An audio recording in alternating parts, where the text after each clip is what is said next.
আমাৰ ৰাজ্যিক সমিতিৰ সন্মানীয় সভাপতি দিলীপ শইকীয়া ডাঙৰীয়াক ধন্যবাদ দিছোঁ। লগতে মই ধন্যবাদ দিছোঁ আমাৰ বিশেষভাৱে দিহা আপোনালোকৰ পৰামৰ্শ মতেই বিভিন্ন সময়ত আমি আলোচনা কৰিছোঁ আৰু আপোনালোকে মোক পৰামৰ্শ দিছে আৰু সহযোগিতা আগবঢ়াইছে। গতিকে আজি প্ৰত্যেকগৰাকী ভোটাৰক আৰু প্ৰত্যেকগৰাকী দলীয় কাৰ্যকৰ্তাক মই ধন্যবাদ দিছোঁ। মোৰ কামৰ খতিয়ানৰ ওপৰত আচলতে প্ৰাৰ্থিত্ব দিছে। তাৰ কাৰণে মই মাননীয় মুখ্যমন্ত্ৰী ডাঙৰ আকৌ মই ধন্যবাদ দিছোঁ। আৰু যিখন দেশৰ আমাৰ যশস্বী প্ৰধানমন্ত্ৰী আছে নৰেন্দ্ৰ মোদী ডাঙৰীয়া, আৰু সেই নৰেন্দ্ৰ মোদী ডাঙৰীয়াৰ নেতৃত্বত ইতিপূৰ্বেই সমগ্ৰ ভাৰতবৰ্ষই বিশ্বৰ ভিতৰত প্ৰাণ পাই উঠিছে, এই কথাটো আমি সকলোৱে জানো। আৰু এতিয়া অহা কেইদিনমানৰ ভিতৰতে আমি আমাৰ হাতত একেবাৰে কম আৰু নমিনেশ্যনৰ ডেট অহাকালি একেবাৰে অন্তিম দিন। আমি যোৱাকালি শেষদিন আৰু অহাকালি আমি নমিনেশ্যন দিয়াৰ ব্যৱস্থা কৰিছোঁ। গতিকে সেইকাৰণে আপোনালোকৰ পৰা আশীৰ্বাদ বিচাৰিছোঁ আৰু সময় খুব কম থাকিব। আৰু আমি ইতিমধ্যেই প্ৰত্যেক দিনাখনে ভাৰতীয় জনতা পাৰ্টীৰ প্ৰত্যেক দিনাখনে আমি আচলতে ৰাইজৰ লগত জড়িত। মই বিধায়ক হিচাপে যিমানখিনি আঁচনি ৰাইজক দিছোঁ আৰু লগে লগে আমাৰ দলীয় কাৰ্যকৰ্তাসকলে সংগঠন শক্তিশালী কৰিছে। সেইকাৰণে ভাৰতীয় জনতা পাৰ্টী এটা বিশ্বৰ ভিতৰতে বৃহৎ দল, এটা ডিচিপ্লিন দল। সেইকাৰণে দলটো আগবাঢ়ি নিয়াত সকলোৱে অৱদান আছে বুলি ভাবোঁ। আৰু নতুনকৈ অন্তৰ্ভুক্ত হৈছে ডিগবৈ আফটাৰ ডিলিমিটেশ্যন 6খন পঞ্চায়ত, আৰু এই 6খন পঞ্চায়ত প্ৰায় 55,000 ভোটাৰ আছে। এই 55,000 ভোটাৰ নতুনকৈ অন্তৰ্ভুক্ত হৈছে। আৰু সেই অঞ্চলত আমি প্ৰথমবাৰ মই এটা তাত কেণ্ডিডেট, আৰু সেই অঞ্চলত খুব ভাল প্ৰচাৰ, খুব ভাল। যোৱাকালিও গৈছোঁ, আজিও গৈছোঁ। নিশ্চয় আপোনালোকে দেখিছে যে খুব আদৰি লৈছে। পাছপৰা এটা অঞ্চল, কিন্তু আমি যোৱা 1-1.5 বছৰত আমি যথেষ্ট কাম কৰিছোঁ। গতিকে ৰাইজে আঁকোৱালি লৈছে। আৰু 1,47,000 ভোটাৰৰ ভিতৰত আমি আশা ৰাখিছোঁ প্ৰায় 1,15,000 পৰা 1,20,000 পোল হ'ব। আৰু আমি যেনেধৰণে কাম কৰিছোঁ, দলে যেনেকুৱা কাম কৰিছোঁ সংগঠনত, মানে 1,00,000 যদি 20,000 পোল হয় তেতিয়াহ'লে আমি 90,000 ভোট পাম। বিৰোধীয়ে 25,000 বা 30,000। এটা আনুমানিক কৈছে, কাৰণ ফিক্স নাই হোৱা। গতিকে আচলতে কামৰ স্বাৰ্থতেই, উন্নয়নৰ স্বাৰ্থতেই এবাৰ বিজেপিক ভোট দিব। আৰু অসমৰ সৰ্বকালৰ জনপ্ৰিয় মুখ্যমন্ত্ৰী ডক্টৰ হিমন্ত বিশ্ব শৰ্মা ডাঙৰীয়াই যোৱা সমস্যাত দুখীয়া, নিচলা, শিক্ষিত, অশিক্ষিত সকলোৰে কাৰণে, সকলো জাতি, জনগোষ্ঠী, ভাষা ভাষীৰ মাজত সকলোকে সমান চকুৰে চাই যেনেদৰে প্ৰতিটো আঁচনিয়ে সকলো মাজলৈ লৈ গৈছিলে। আৰু সেইকাৰণে সকলোৱে মুখ্যমন্ত্ৰী ডাঙৰক আদৰিছে। বাকী কথাখিনি গম পাই কেনেধৰণে কাম কৰিছে। আঁচনিটো আজি একেবাৰে অভূতপূৰ্ব। এতিয়া যদি আমি অকল দুটা বা তিনিটা কথাই কওঁ, এতিয়া ডিগবৈ সমষ্টিটো আপোনালোকে যদি কয়, সমগ্ৰ অসমত হৈছে, ডিগবৈ সমষ্টিটো যদি কয় আপোনালোকে যে ডিগবৈ পকা ৰাস্তা কিমান আছে সেইটো হিচাপ কৰিব নালাগে। ডিগবৈ পুৰণা কথা কৈছোঁ। ডিগবৈ পুৰণা সমষ্টিটোত এটা কথা সুধিবলৈ কেঁচা ৰাস্তা কেইটা আছে, ক'ৰবাত গলিটো আছে 2-4টা, কিন্তু যোৱা 10 বছৰত আমি প্ৰায় 900তকৈ অধিক পথ নিৰ্মাণ কৰিছোঁ। আৰু আটাইতকৈ বেছি গুৰুত্ব দিছিলে চৰকাৰখনে, আৰু মই বিধায়ক হিচাপে বেছি গুৰুত্ব দিছিলোঁ আমাৰ কাৰ্যকৰ্তাসকলৰ লগত আলোচনা কৰিছে পথ নিৰ্মাণ। কাৰণ পথ নিৰ্মাণ যদি সুচল হয় তেতিয়াহ'লে সকলো দেশৰ পৰা উন্নয়ন হয়। আজি আমি ব্যৱসায় বাণিজ্য কৰিবৰ কাৰণে হওক, ৰোগী নিবৰ কাৰণে হওক, বা আমাৰ যিবিলাক গাড়ী মটৰ আছে চলাচল কৰিবৰ কাৰণে হওক, যথেষ্ট আগত নিবৰ কাৰণে পথ আচলতে উন্নয়ন লাগে। গতিকে এইখিনি আমি কাম কৰিছোঁ। বাকী উদ্যমিতা আঁচনিৰ আমি এক আঁচনি দিয়া হৈছে প্ৰায় 18,000। মাননীয় মুখ্যমন্ত্ৰীৰ উদ্যমিতা আঁচনি প্ৰায় 18,000 দিয়া হৈছে, 18,000। তাৰপাছত অৰুণোদয় দিয়া হৈছে 28,271 গৰাকী। বাকী জিৰ'টেক কৰি থৈ আছে প্ৰধানমন্ত্ৰী আৱাসে 10,000তকৈ অধিক। আৰু বাগানৰ অভূতপূৰ্ব পৰিৱৰ্তন 200 বছৰীয়া চাহ উদ্যোগৰ লগত জড়িত যিসকল আজি খাটি খোৱা শ্ৰমিক ভাই ভনীসকল আছে তেওঁলোকক মাটিৰ অধিকাৰটো দিয়া আছে বাগানৰ আটাইতকৈ ডাঙৰ সফলতা মাননীয় মুখ্যমন্ত্ৰী ডাঙৰীয়া আৰু চৰকাৰখনৰ গতিকে আজি পকীপথ নিৰ্মাণ কৰা হৈছে মানে এই বাগান অঞ্চলত আজি তেওঁলোকক প্ৰধানমন্ত্ৰী আৱাস গৃহ নিৰ্মাণ কৰিবলৈ সুবিধা দিয়া হৈছে আৰু যিখিনি এতিয়া চাহ বাগিচা অঞ্চলত ঘৰ আছে তেওঁলোকক 1 লাখ টকাকৈ মেৰামতিৰ কাৰণে দিব 1,60,000 টকাকৈ য'ত মাটিৰ আবণ্টন পাব নতুন ঘৰ নিৰ্মাণ কৰিব বহুত কৰা আছে আজি হাইস্কুল আটাইতকৈ এটা সফল আঁচনি ক'ব লাগিব চাহ বাগান অঞ্চলত কোনো কালি এমই স্কুল হাইস্কুল নাছিলে তাত হাইস্কুল নিৰ্মাণ হৈছে প্ৰত্যেকখন বাগানতে হৈছে সৰু বাগানকেইটা বাদ দি কিনে জল জীৱন মিছন বহোৱা হৈছে অংগনবাদী কেন্দ্ৰ ব্যৱস্থা কৰা হৈছে 25 লাখ টকীয়া তাৰপিছত নৱম শ্ৰেণীৰ ছাত্ৰ ছাত্ৰীক সকলোতে তেওঁলোকক মানে চাইকেল বিনামূলীয়াকৈ দিয়া হৈছে আঁচনি ক'লেতো বহুত দীঘলীয়া হ'ব আৰু সেইখিনি আপোনালোকৰ অৱগত গতিকে এতিয়া কথাটো হ'ল কি মই তৃতীয়বাৰৰ কাৰণে দি এইবাৰ ভাৰতীয় জনতা পাৰ্টি কেণ্ডিডেট চতুৰ্থবাৰ হ'ব মোৰ বিজেপিত যিটো 2011ত মই ভাৰতীয় জনতা পাৰ্টিৰ পৰা প্ৰতিদ্বন্দ্বিতা কৰিছিলোঁ এবাৰ প্ৰায় 3,000-3,500 পিছত পৰাজয় বৰণ কৰিছোঁ 2016ত মই 14,000 লিড কৰিছিলোঁ 2021ত 28,000 আৰু এইবাৰ আশা ৰাখিছোঁ 2024ত 50,000তকৈ অধিক ভোটৰ ব্যৱধানত জয়ী হ'ব কি কাৰণে উন্নয়নৰ স্বাৰ্থ চৰকাৰখনে কাম কৰাৰ স্বাৰ্থ এই কথাখিনি কৈছোঁ আমি ইতিমধ্যে নিজে এইটো অনুভৱ কৰোঁ দলীয় কাৰ্যকৰ্তাসকল আৰু সকলোৱে আদৰি লৈছে আৰু আমি কাকো আচলতে ভাগ কৰা নাই যে হিন্দু মুছলমান খ্ৰীষ্টান জৈন আৰু আমি আঁচনিসমূহ সকলোকে দিছোঁ ইয়াত বিদ্ৰোহ সমস্যা কোনো ক'ব নাই বিধায়কে কাৰোবাক কংগ্ৰেছ বুলি জাতীয় পৰিষদ বুলি বা কোনোবা বেলেগ দলৰ বুলি কিবা অনুদান দিয়া নাই এইটো ক'ব নোৱাৰে আমি সকলোকে সমচকুৰে চাইছোঁ এইটো একদম 100% গতিকে সাংবাদিক বন্ধুসকলে এইটোৱে কথা কৈছোঁ যে আমি নতুন অসম আকৌ গঢ়িব বিচাৰিছোঁ আৰু দ্বিতীয়বাৰৰ কাৰণে মাননীয় মুখ্যমন্ত্ৰী ডক্টৰ হিমন্ত বিশ্ব শৰ্মা ডাঙৰীয়াই মুখ্যমন্ত্ৰীৰ আসনত তেওঁক প্ৰতিষ্ঠিত কৰিব আমি অসমৰ ৰাইজে আৰু আমি তাত কোনো সন্দেহ নাই আৰু দ্বিতীয়বাৰৰ কাৰণে তেওঁ মুখ্যমন্ত্ৰী হ'ব আৰু আমি ডিগবৈ সমষ্টিটোৰ 13খন গাঁও পঞ্চায়ত ডিগবৈ পৌৰসভা আছে আমি ইয়াৰ পৰা 50,000তকৈ অধিক ভোটৰ ব্যৱধান আমি জয়ী কৰাম বাকীটো টিকেট পোৱাৰ আগৰ কথাখিনি নকয় আটাইতকৈ যদি একদম টাফ হয়নে একেবাৰে যদি এটা সমষ্টি আছিলে 126টা সমষ্টিৰ ভিতৰত হয়নে এইটো আপোনালোকেও গম পায় গতিকে ঈশ্বৰৰ কৃপা আছে গুৰুৰ কৃপা আছে আপোনালোকৰ কৃপা আছে ৰাইজৰ কৃপা আছে পৃথিৱীৰ ধৰ্ম আছে ভাল কৰ্ম কৰিছিলোঁ ভাবোঁ অনুভৱ কৰোঁ মোৰ দলীয় কাৰ্যকৰ্তাসকলে কোনোদিন বিমুখ কৰা নাই 100%ই মোৰ লগত সহযোগিতা কৰিলে প্ৰতিনিধি 100% ডিগবৈ সমষ্টিত পঞ্চায়ত প্ৰতিনিধি জয়ী হৈছোঁ মোৰ নেতৃত্বত মিউনিচিপালিটি আমি 100% জয়ী হৈছোঁ সকলোৱে সহযোগিতা কৰিলে আৰু ক'ব লাগিব যে বিশেষকৈ শিক্ষাবিদসকলক মই কৈছোঁ সাংবাদিক বন্ধুসকল আছে আমি চিকিৎসাৰ লগত জড়িত লোকসকল আছে সাহিত্যৰ লগত জড়িত লোক আছে সমাজখনক ভাল পোৱা লোক আছে আমাৰ যিসকল আইনজ্ঞ আছে 100% ছাপোৰ্ট কৰি আছিলে আজি বহুদিন ধৰি বহুত ভয় খাই আছিলে টিকেটো নাপাম নেকি বুলি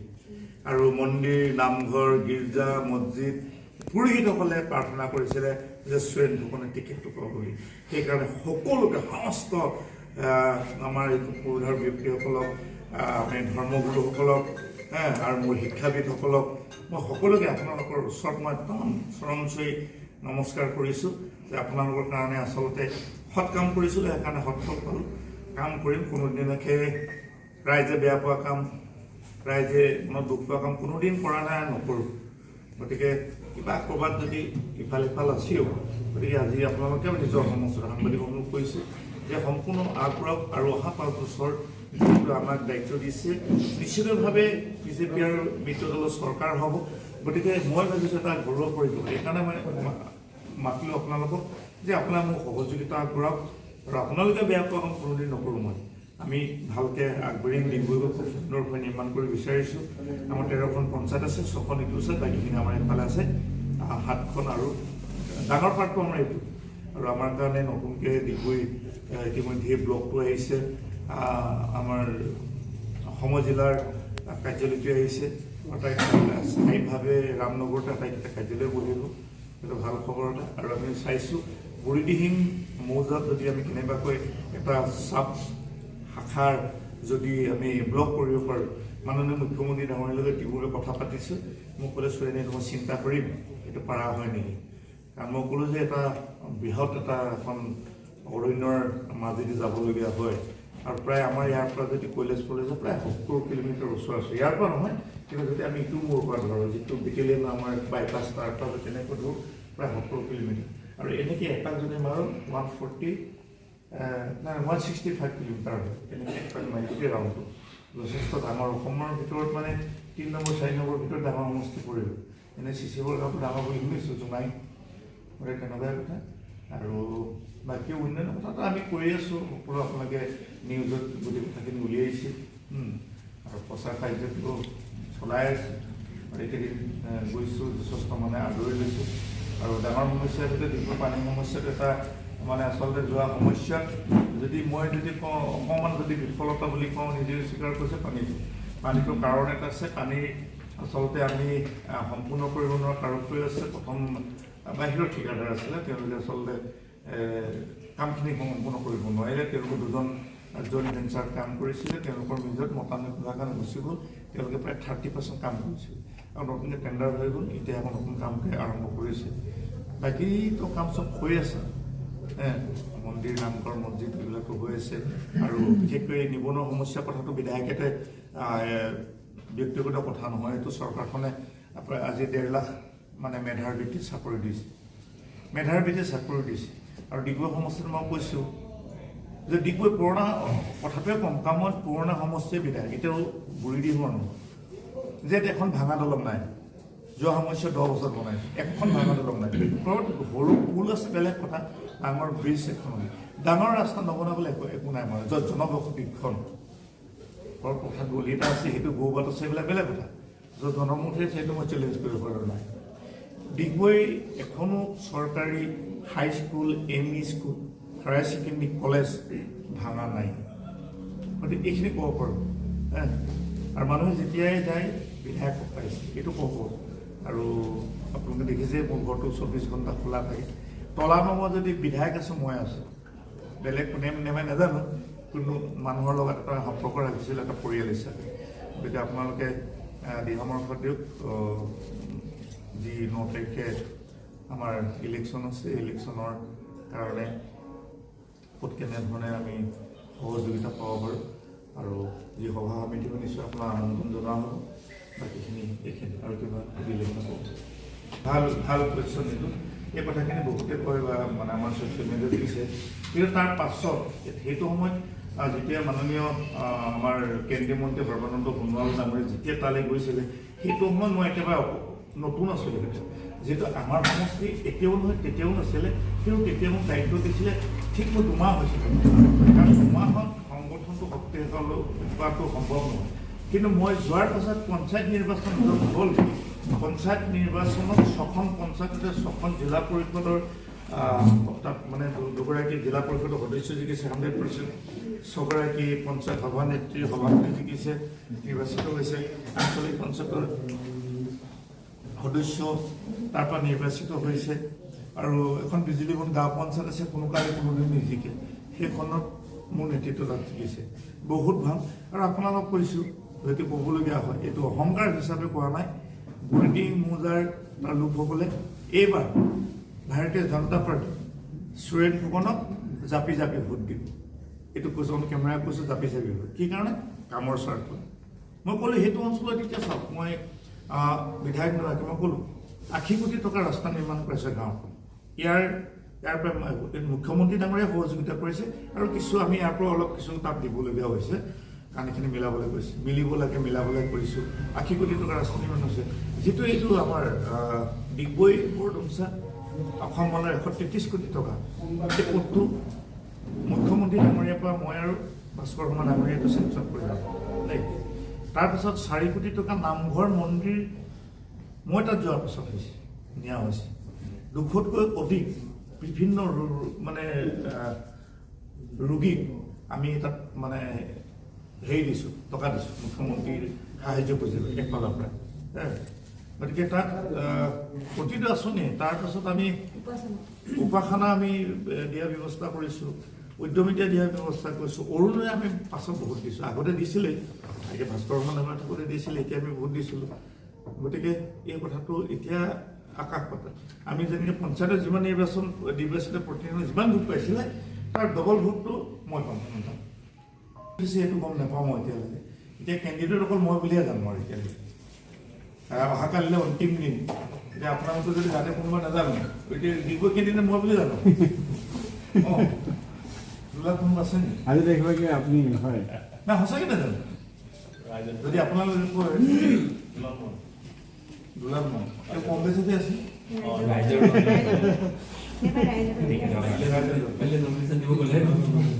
মই সঁচাকৈ এতিয়ালৈকে কাইলৈ নমিনেশ্যন দিলে যাম। আৰু দুলাল মানে মই দুলাল কাই বুলি কওঁ। দুলাল কাই এবাৰ পানী খোৱা মোৰ জ্যেষ্ঠ ককাই হিচাপে মানুহৰ আমি, আৰু আচলতে তেওঁৰ সংস্কৃতিৰ লগত জড়িত শিক্ষাবিদ আছিল। গতিকে বিশেষ কিবা প্ৰভাৱ পেলাব বুলি মই ভবা নাই দেই, বিশেষ কিবা প্ৰভাৱ পৰিব বুলি।